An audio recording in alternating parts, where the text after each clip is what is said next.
Olá, paz do Senhor. Estamos aqui na nossa escola bíblica dominical, a segunda lição já do primeiro trimestre de 2021. Aproveitando a ocasião, quero desejar a todos os nossos alunos, todas as pessoas que estão conosco assistindo aqui a nossa videoaula, um feliz ano novo. Que Deus abençoe o seu 2021 com toda a sua família. Então, aqui na nossa escola bíblica dominical, nosso pastor setorial é o pastor José Amaro da Silva e o nosso copastor setorial é o pastor Joel Moisés. Pastor Luiz também é copastor, além de copastor é o nosso consultor teológico da escola bíblica dominical, e pastor Leison é o superintendente, o pastor Mauro também, e ainda o pastor Sérgio Leite, que é o nosso outro consultor doutrinário da nossa escola bíblica dominical. Então essa é a escola bíblica dominical da Assembleia de Deus de Osasco, Ministério do Belém. E hoje nós vamos estudar a lição aqui que nós estamos estudando durante o trimestre, será essa aqui, o verdadeiro pentecostalismo. As nossas lições bíblicas com o comentário do pastor Ezequias Soares. E nós estamos aqui já na lição de número 2. Portanto, lição de número 2, a atuação do Espírito Santo no plano da redenção. Essa é a lição 2, 10 de janeiro de 2021. Já estamos aqui na nossa lição de número 2. Ainda teremos como o texto áureo, assim, pois, as igrejas em toda a Judéia, e Galiléia, e Samaria, tinham paz e eram edificadas, e se multiplicavam, andando no temor do Senhor e na consolação do Espírito Santo. Atos, capítulo 9, verso 31. A verdade prática diz: a atuação do Espírito Santo é contínua e dinâmica na igreja, na vida dos crentes, e os conduz desde a conversão até o final da jornada cristã.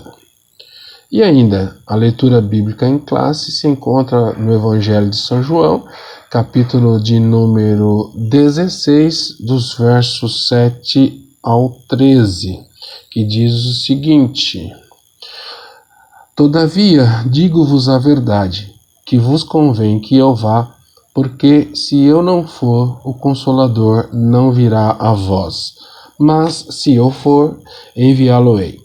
Verso 8, e quando ele vier, convencerá o mundo do pecado, da justiça e do juízo.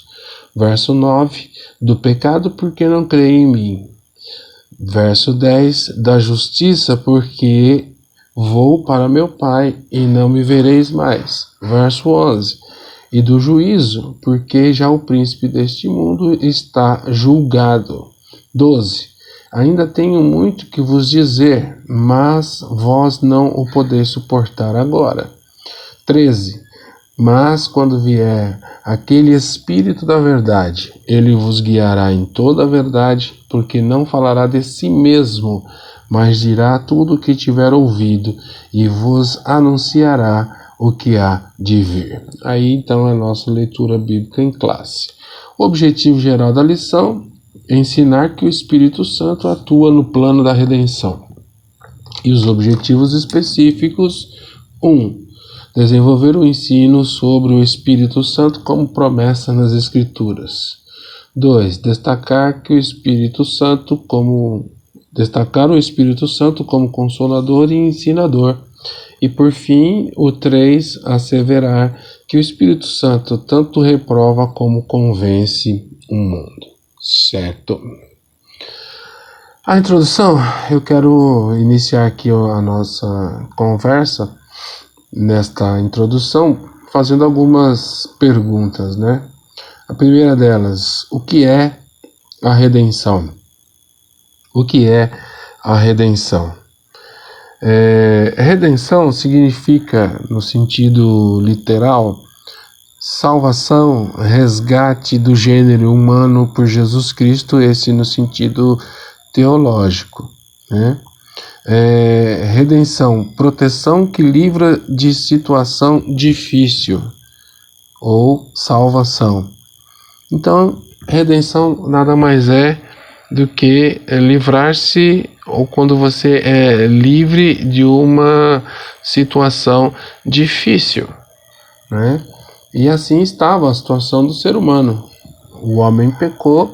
Se nós olharmos para o início da história da humanidade, nós observaremos que o primeiro homem, Adão, pecou e com ele todos foram destituídos da glória de Deus. E aí veio a redenção, ou seja, veio o plano da salvação que foi executado e consolidado para que o homem pudesse ser resgatado. Então, quando falamos de redenção, estamos falando de resgate. Estamos falando de pagar um preço e libertar quem estava perdido, quem estava condenado. Estamos falando de trocar de lugar, né? Render significa tomar o lugar do outro. Vou render tal pessoa, ou seja, vou tomar o lugar dela, vou substituí-la. Todos esses termos exemplificam o que é a redenção. E nós sentimos na pele exatamente isso, que fomos redimidos, que a redenção do Senhor chegou até as nossas vidas. Então aqui uma definição muito simples do que é redenção. A outra pergunta é: quem planejou a redenção? E aí nós vamos entrar agora mais especificamente no mérito da questão do Espírito Santo, mas nos convém dizer a atuação da Trindade nesse plano da redenção que foi executada. Então aqui primeiro nós vimos o que é a redenção e agora nós vamos ver quem planejou a redenção. É claro que quando a gente pensa na Trindade, e o pastor Leison na lição passada mostrou muito claramente isso, né, um termo que ele colocou ali, exemplificando o papel de cada um na Trindade. São três pessoas distintas, mas que agem em unidade, né? É a triunidade, podemos chamar assim, Trindade, triunidade. Deus Pai, Deus Filho, Deus Espírito Santo. E na redenção nós vemos bem esclarecido a atuação de cada uma destas pessoas na redenção. Porque quem planejou a redenção? Quem planejou foi Deus, Deus Pai, né? Porque ele criou o mundo, Deus criou o mundo e Deus criou o homem à sua imagem e semelhança.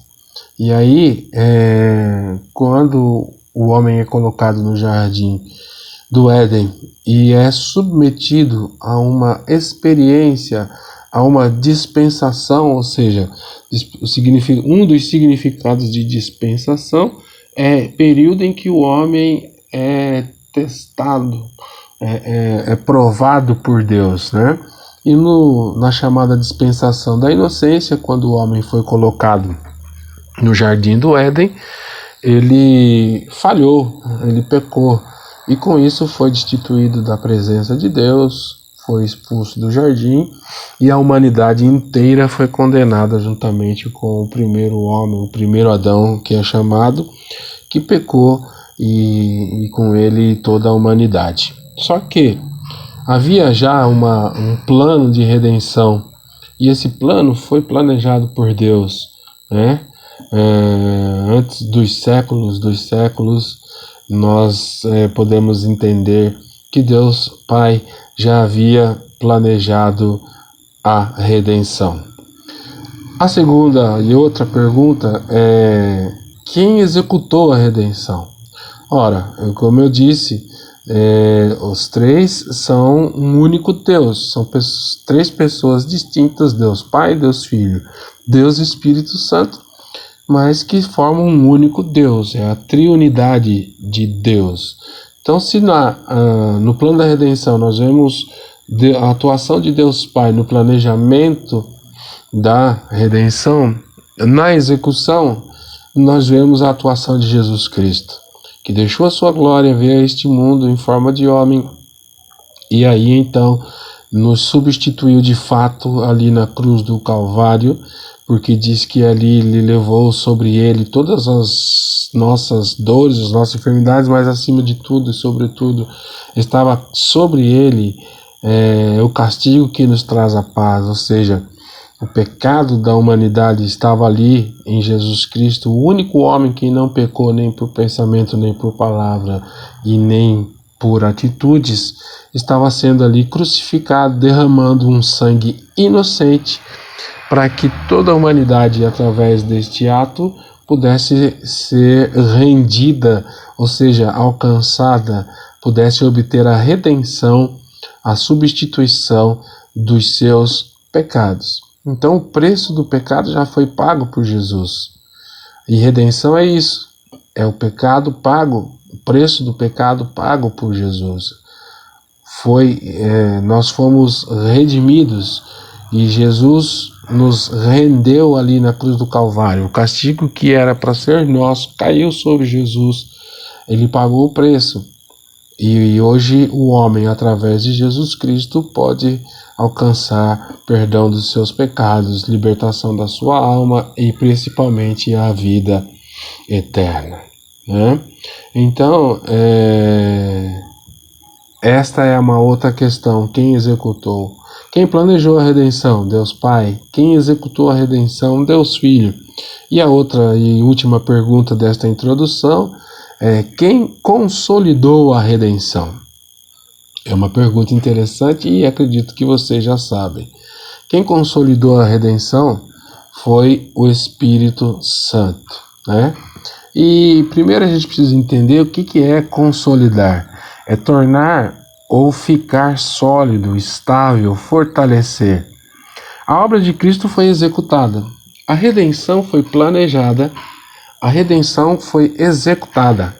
E agora só resta a redenção ser consolidada. E essa consolidação da redenção é exatamente o assunto que nós vamos tratar nessa lição de número 2, aqui da nossa Escola Bíblica Dominical do primeiro trimestre de 2021. Porque esta consolidação, ela trata exatamente da obra do Espírito Santo atuando no mundo, atuando na vida das pessoas, na vida dos crentes e na vida da igreja. Então é essa consolidação. Se uma vez que é a redenção, que é o resgate da humanidade, do ser humano, foi planejada por Deus e executada por Jesus, em nossos dias, em pleno século XXI, nós observamos a consolidação, a firmeza, a solidez, a estabilidade, o fortalecimento deste plano da redenção através de cada vida que recebe a Jesus como seu Salvador e através de cada vida que ouve a voz do Espírito Santo e o aceita e o recebe a mensagem de salvação através de Jesus e recebe através disso o perdão dos seus pecados, né? E tem a sua alma lavada pelo sangue de Jesus, redimida pelo sangue de Jesus e entende esta mensagem e recebe a salvação. Mas isso nós vamos falar um pouco mais à frente aí. Isso foi só apenas, de fato, uma introdução. Agora, então, o tópico 1 da lição, ele fala sobre o Espírito Santo como promessa, né? A promessa messiânica na antiga aliança, a promessa do Consolador. E quando nós observamos aqui o fato da vinda do Espírito Santo, Jesus deixa claro que era preciso que ele subisse ao céu, né, quando ele estava com os discípulos, talvez um tanto quanto difícil para os discípulos entenderem, mas até mesmo a vinda do Espírito Santo, né, sobre a terra. Então, nós observamos que ela é carregada também destas promessas, né, ou seja, nada mais foi a descida do Espírito Santo do que cumprimento de promessas ao longo de toda a Bíblia, né? Então, Jesus deixa claro que era preciso que ele subisse ao céu para que o Espírito Santo viesse aqui.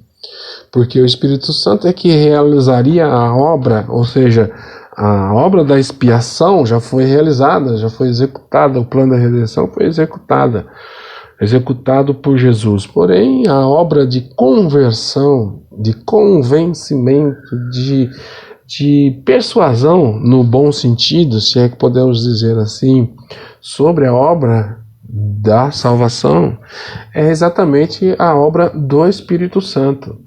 E é esse o papel do Espírito Santo, o principal papel do Espírito Santo na vida da igreja ou na vida do ser humano, que é convencer, a Bíblia diz, e esse é o verso central da nossa lição, convencer o homem do pecado, da justiça e do juízo, como a gente vai ver ainda mais à frente. Mas, nesse primeiro tópico, o que vale ressaltar é que a salvação da humanidade foi um projeto do Deus Trino e Uno, como a gente já falou, que foi isso planejado antes, bem antes da fundação do mundo. E cada pessoa da Trindade que exerceu a sua função específica no plano da salvação. E essa função, ela foi profetizada, né? A promessa messiânica do Espírito Santo fala exatamente sobre isso, que existia um plano, e não era um plano qualquer, era um plano que envolvia as três pessoas da Trindade, o Pai, o Filho e o Espírito Santo. E Deus, ao longo da palavra, ao longo da história, por diversas vezes anunciou, e por diversos profetas, a vinda de Jesus, né? A vinda de Jesus como Salvador ao mundo, e o que também representaria a participação do Espírito Santo, de modo que a promessa messiânica é acompanhada da promessa do Espírito. Uma coisa está atrelada à outra. A salvação e a plenitude do Espírito são anunciadas de antemão no Antigo Testamento para todo o povo. Isso você observa em diversas passagens bíblicas. Isaías 32 e 15, Isaías 42, versos 1 e 2, Isaías capítulo 61, verso 1, Isaías capítulo 44, verso 3, e Joel capítulo 2, verso 28 ao 32, você encontra que a promessa messiânica estava atrelada também à promessa da plenitude do Espírito Santo, né? Ou seja, uma obra completada pelo Espírito Santo na terra. Além também da promessa messiânica, também existe a promessa na antiga aliança, que há uma diferença entre a atuação do Espírito Santo antes e depois de Pentecostes. Então, as múltiplas manifestações do Espírito que nós encontramos no Antigo Testamento, em que essas manifestações geralmente capacitavam as pessoas para obras específicas, para chamados como profetas, ou na liderança. Essas habilitações, elas eram proporcionadas pelo Espírito Santo. Isso antes de Pentecoste. O que mudou depois de Pentecoste? Ainda é o Espírito Santo quem vocaciona, ainda é o Espírito Santo quem capacita, ainda é o Espírito Santo quem chama, mas com uma conotação um pouco diferente, porque no Antigo Testamento Jesus não havia ainda vindo em forma de pessoa, em forma de ser humano. E aqui, depois de Pentecostes, já é o contrário. Nós já encontramos Jesus em forma humana, que veio, morreu na cruz e ressuscitou e ao terceiro dia, e depois subiu ao céu, e aí o Espírito Santo veio como Consolador para cumprir então a primeira etapa aqui, que é a promessa do Consolador, que estava associada à volta de Jesus ao céu.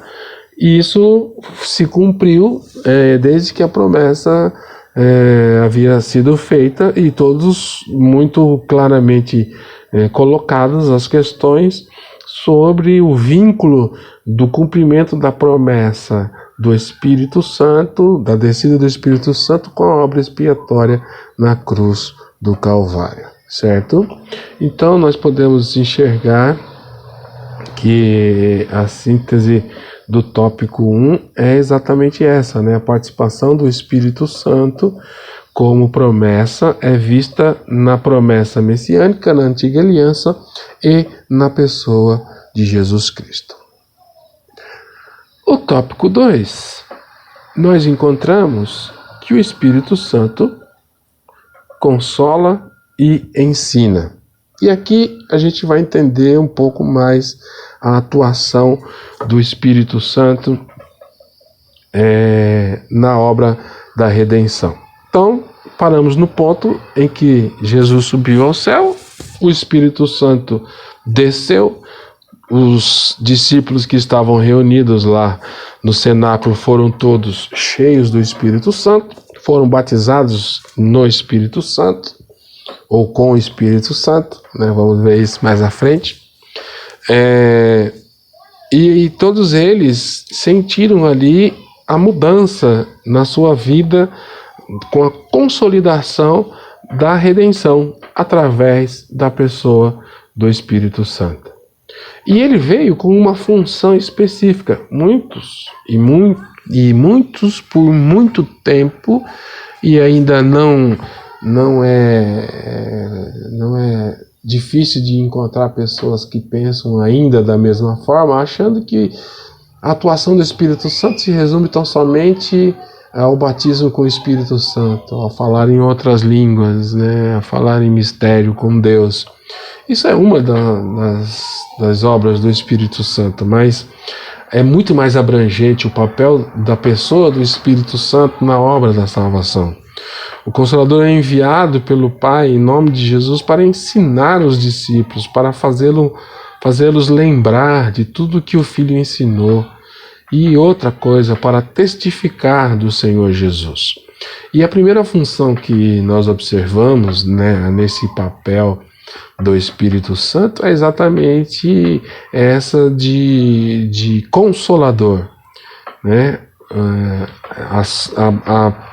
A passagem do Espírito Santo, a vinda do Espírito Santo como consolador, com um termo grego que significa parakletos, né, que vem da preposição para ao lado de próximo, como diz o nosso comentarista na lição, e do verbo kaleo, chamar, convocar, de modo que essa palavra significa defensor, advogado, intercessor, auxiliador, ajudador, ou seja, paracleto, né? Então, é uma das funções do Espírito Santo, consolar, advogar, defender. O Espírito Santo nos consola, nos conforta, nos exorta. Isso vai cair lá no ensinador que eu vou falar daqui a pouco. Mas principalmente essa questão de defender, de advogar, né? Nós temos um advogado, é claro, que é Cristo, nosso advogado, que morreu em nosso lugar, mas é o Espírito Santo também que defende a nossa causa. Às vezes somos atacados, às vezes muitas pessoas se preocupam quando sofrem a diversos tipos de ataque. Há uma consternação em relação aos ataques que a igreja sofre, mas nós temos que saber que a igreja é de Cristo e é a noiva do Cordeiro e ela não vai perecer. Esse é o primeiro ponto. E o segundo ponto é que o Consolador, aquele que nos defende, aquele que está conosco todos os dias, que é o Espírito Santo, aquele que advoga a nosso favor, ele também nos ajuda a ter vitória sobre os ataques. Não se preocupe em como se defender, apenas faça a sua parte, que o Espírito Santo, nosso Consolador, ele está conosco para nos consolar, para nos defender, para advogar a nossa causa nos momentos mais difíceis. Amém? O outro papel, a outra função do Espírito Santo no plano, a atuação do Espírito Santo no plano da redenção é como ensinador, e essa eu gosto. Ter o Espírito Santo como ensinador é algo glorioso, né? O que seria de nós que estudamos a palavra de Deus, o que seria de nós se o Espírito Santo não nos ensinasse como refletir na palavra de Deus? Não é simplesmente uma leitura da Bíblia, mas é entender a Bíblia, é compreender o que as Escrituras dizem, é saber o que exatamente a Escritura, aquilo que está escrito, está nos ensinando como prática do nosso dia a dia. E essa função de ensinador do Espírito Santo é gloriosa para as nossas vidas como crentes, porque às vezes, e aqui a gente observa exatamente o sobrenatural do Espírito Santo, exatamente na leitura da palavra. Você lê um verso diversas vezes na sua vida. Durante a sua vida inteira, você já viu versos se repetirem centenas, quem sabe milhares de vezes. Mas sempre que o Espírito Santo tem algo novo a ensinar, ele traz algo novo para o seu coração, para o meu coração, para o nosso coração. É por isso que muitas vezes a gente está participando de um momento de reflexão na palavra de Deus e a gente para observar e diz o seguinte: eu já li isso aqui tantas vezes e nunca ouvi, nunca tinha feito sentido para mim esse termo. Esse é o ponto do Espírito Santo como ensinador. É o Espírito Santo que faz a palavra de Deus fazer sentido para nós. Aprender significa fazer sentido. Eu digo que eu aprendi algo quando algo faz sentido para mim, quando eu faço algo sabendo por que eu estou fazendo. E é essa a função do Espírito Santo como ensinador nas nossas vidas. Quando a gente lê a palavra, quando a gente medita na palavra, é o Espírito Santo que nos ajuda a que aquela palavra faça sentido em nossa vida. E essa palavra fazendo sentido em nossa vida, ela nos ajuda a colocarmos em prática aquilo que estamos aprendendo. Esse é um resumo simples, mas fundamental de ensinamento, né? De aprendizado. O processo de aprendizagem ele ocorre exatamente dessa forma. Quando aquilo que está sendo passado para você faz sentido e você coloca em prática na sua vida. Aprendizado é isso. Não é só saber, decorar, ler, mas é fazer sentido para a sua vida e principalmente você colocar em prática. E é isso que o Espírito Santo faz como ensinador. Então, é o Espírito Santo que nos ajuda, né? É o Espírito Santo que nos ajuda a entendermos as Escrituras Sagradas, a entendermos a Palavra de Deus. É o Espírito Santo que nos ensina, não de forma obrigatória, mas nos ensina quando estamos com o coração aberto para que Ele nos ensine. E aí, quando nós permitimos que o Espírito Santo nos ensine, Ele nos ensina a colocar em prática a Palavra do Senhor. Ele nos ensina a fazer sentido. É o Espírito Santo que mostra como a palavra de Deus faz sentido na nossa vida. E outro papel do Espírito Santo na atuação da redenção, na obra da redenção, é o ajudador. É ele que nos auxilia, é ele que nos ajuda quando estamos fracos, é ele que nos ajuda, nos fazendo lembrar daquilo que nós aprendemos, daquela reflexão. É Ele que nos ajuda a colocar em prática aquilo que Ele mesmo nos ensina na palavra de Deus. É o Espírito Santo que nos ajuda a termos uma vida consagrada a Deus. É o Espírito Santo que nos ajuda a termos uma vida de oração.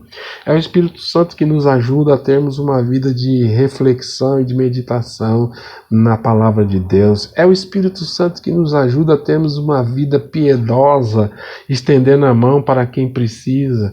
É o Espírito Santo que nos ajuda, nos dando a necessidade, o desejo de sermos melhores pessoas, de perdoarmos. É o Espírito Santo que nos ajuda a perdoar.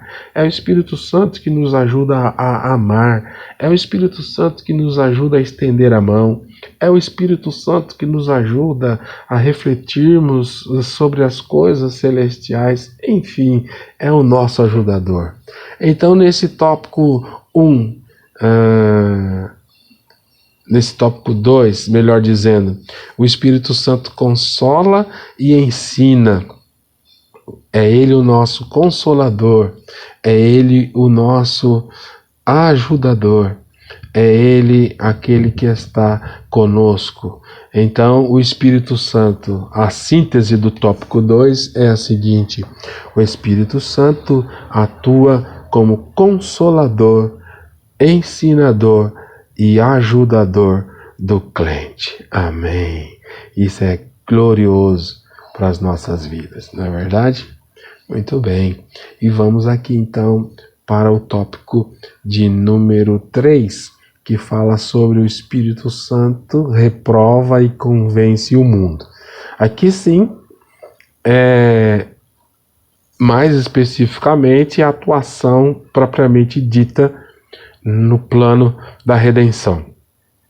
O Espírito Santo convence o mundo do pecado. O que é convencer o mundo do pecado, né? O mundo jaz no maligno, como a própria Bíblia diz. A ideia de convencer está relacionada a persuadir, mas não no sentido persuasão, às vezes é tomada como um sentido negativo. Mas nesse caso aqui, persuadir seria convencer de fato, né? Mostrar que realmente vale a pena para o outro, né? Fazer sentido. E na ceia que nós tivemos no início, no domingo passado, mais especificamente no primeiro domingo de janeiro, eu me lembro muito bem que o pastor Luiz, na sua pregação, ele usou esse termo, exatamente esse termo, que é o papel do Espírito Santo, né? Que nos fez entender a obra da salvação. Enquanto o homem não entende, você pode pregar a mensagem mais eloquente, a mais persuasiva que você julga ter falado, se o Espírito Santo não atuar convencendo a pessoa, convencendo o homem do pecado, por mais palavras que você diga, elas não passarão disso, apenas de palavras.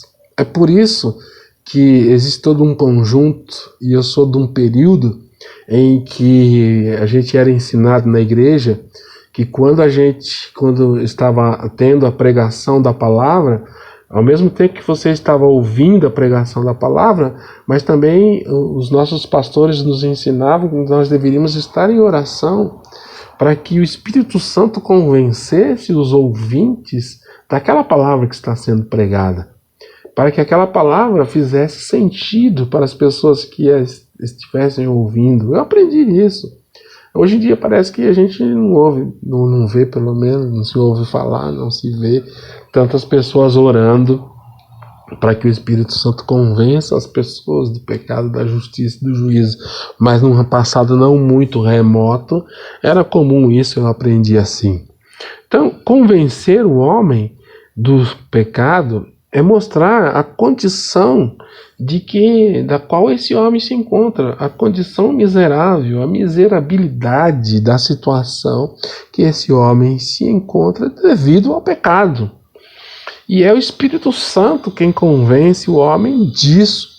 Na minha vida foi assim, na vida das pessoas que receberam a Jesus foi assim. Por que você recebeu a Cristo como Salvador? Porque você foi convencido pelo Espírito Santo de que o pecado afastava você de Deus, empurrava você para longe de Deus. E o que é pior, você foi convencido, pior não o convencimento, pior da situação que você enfrentou. Então você foi convencido pelo Espírito Santo que se você não se arrependesse dos seus pecados, não recebesse a Cristo como Salvador, não aceitasse a obra expiatória de Cristo, a redenção, a substituição do seu lugar através que Cristo fez por você, você estava condenado ao inferno.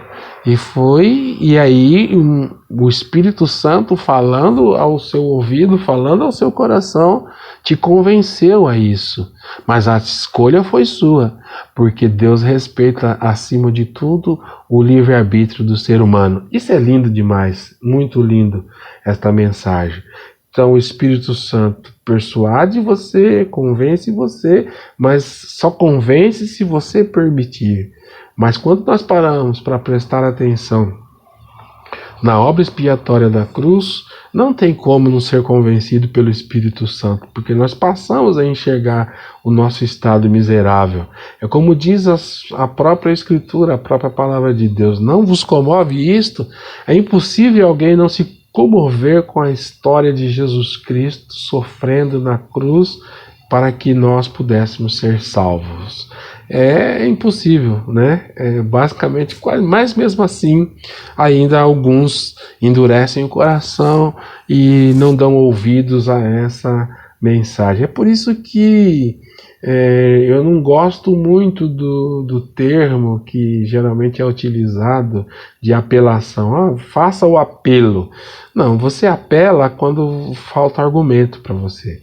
Quando a pessoa não tem mais argumento, aí ela apela, né? Às vezes apela para a violência, às vezes ela apela para outros recursos não bons, né? Então, apelo para mim é uma figura de linguagem não muito ideal num processo de transformação, de aceitação da obra da salvação através de Jesus, né? Porque o Espírito Santo convence, ele não apela. Ele tenta persuadir e convencer. Por que eu falo ele tenta? Ele faz isso.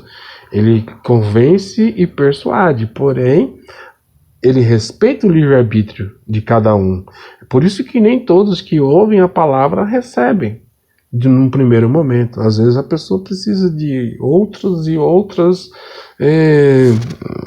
incisões da palavra para que ela receba e entenda e que a palavra faça sentido para ela e ela consiga então receber a Cristo como Salvador. Então é o Espírito Santo quem convence o homem do pecado. É o Espírito Santo quem convence o mundo da justiça. E quando falamos em justiça aqui, nós estamos falando de que é o Espírito Santo que nos mostra a necessidade da salvação. É o Espírito Santo que nos diz que precisamos ter a nossa vida resgatada pela obra do Senhor para que a justiça de Deus nos alcance. Porque nós temos, como diz lá em 1 João, capítulo 2, versos 1 e 2, temos um advogado para com o Pai, Jesus Cristo, o justo. Ele era o único justo e ele morreu. Esse é o plano da redenção. Ele morreu em nosso lugar para que nós alcançássemos a salvação. E é o Espírito Santo quem nos convence dessa justiça. E que somos recebidos pela graça. Não merecíamos isso, mas a graça de Jesus Cristo nos alcançou. Então é o Espírito Santo quem convence o homem do pecado e quem convence o mundo da justiça. E ainda, por fim, o Espírito Santo convence o mundo do juízo. E aqui é importante falar um pouquinho de juízo, porque sempre que nós falamos em julgamento é um tanto quanto complicado falarmos sobre isso, porque tem algumas pessoas que se consideram juízes de plantão na igreja, né? Só esperando um irmão lá falhar para que ele possa já exercer o seu papel de juiz e condenar aquela pessoa. E o juízo que o Espírito Santo convence o mundo não é esse juízo do homem, né? Mas é um princípio divino. Satanás foi derrotado com a vitória de Cristo no Calvário. E é o Espírito Santo quem convence o mundo de que esse juízo, ou seja, a vitória de Cristo, que esse julgamento de Satanás já foi feito lá na cruz do Calvário. né? Quando Jesus morre pela humanidade, ele resgata a humanidade e dá a oportunidade à humanidade de receber a Cristo como Salvador e ter os seus pecados perdoados. Então, deste julgamento de Satanás e desse julgamento da humanidade, por quê? Porque diz lá que todos quantos receberam, deu-lhes o direito de serem feitos filhos de Deus, ou seja, todos aqueles que recebem a Cristo como Salvador passam a desfrutar do direito à vida eterna, porque o preço, a justiça já aconteceu através de Cristo, o justo que morreu em lugar dos injustos, o inocente que morreu em lugar dos culpados. Então o julgamento já aconteceu através da obra expiatória de Jesus. A troca de lugar, a redenção já foi feita através da pessoa de Jesus. E isso já leva o homem a ter uma escolha: ou recebe a Cristo como Salvador e alcança de graça, porque o preço já foi pago, de graça porque não precisa fazer mais nada a não ser crer em Jesus, e ele crendo em Jesus ele alcança o direito de vida eterna, ele alcança o direito da salvação. E esse julgamento já foi realizado. O que vai acontecer agora é simplesmente uma separação daqueles que receberam de bom grado a obra expiatória de Cristo e receberam a Cristo como Salvador e renunciaram a si mesmo, passaram a seguir a Jesus e carregar a sua cruz, e aqueles que rejeitaram isso e que aí a sentença também já está dada, né? Para aqueles que escolherem. Hoje o homem que é condenado, o preço da condenação foi pago, e ele tem o direito de escolha: ou escolhe servir a Cristo e obter através da graça de Jesus o perdão e a salvação, ou ele nega Cristo como Salvador e futuramente ele vai receber a consequência disso, porque o preço já foi pago, o julgamento já foi feito. Então é o Espírito Santo quem convence o mundo desse juízo, mostrando que só há salvação na pessoa bendita de Jesus Cristo. Então o Espírito Santo, a atuação mais especificamente do Espírito Santo na obra da redenção é exatamente essa. É o Espírito Santo quem convence o mundo do pecado, quem convence o mundo da justiça e quem convence o mundo do juízo.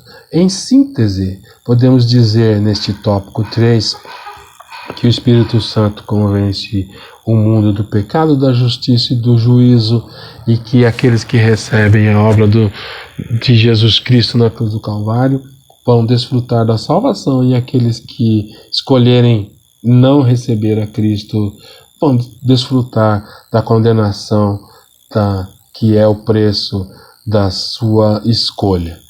Ok? Muito bem. Por fim, então, chegamos aqui à nossa conclusão. E eu quero deixar aqui como conclusão para a sua reflexão a seguinte mensagem: de que o papel do Espírito Santo na nossa vida vai muito mais além do que aquilo que alguns imaginam, né? É claro que receber o batismo no Espírito Santo, com o Espírito Santo, é muito bom, mas a atuação do Espírito Santo na nossa vida, ela é algo grandioso. É Ele que nos ajuda, é Ele que nos ensina, é Ele que nos convence, por que não dizer, nos convencendo a cada dia de que fizemos a melhor escolha, que é estarmos aos pés de Jesus Cristo. É então que neste ano de 2021, que possamos escolher e continuar escolhendo, dar lugar ao Espírito Santo, dar lugar ao Espírito Santo, aquilo que o Espírito Santo tem para nos ensinar, dar lugar e permitir que o Espírito Santo nos console, que o Espírito Santo nos ajude. E eu quero que você tenha um ano abençoado na presença do Senhor e que o Espírito Santo seja constante na sua vida. Forte abraço a você, até a próxima aula, que Deus abençoe você e a sua família, que o Senhor conceda aquilo que o seu coração deseja, de acordo com a vontade dele. Deus abençoe. Amém.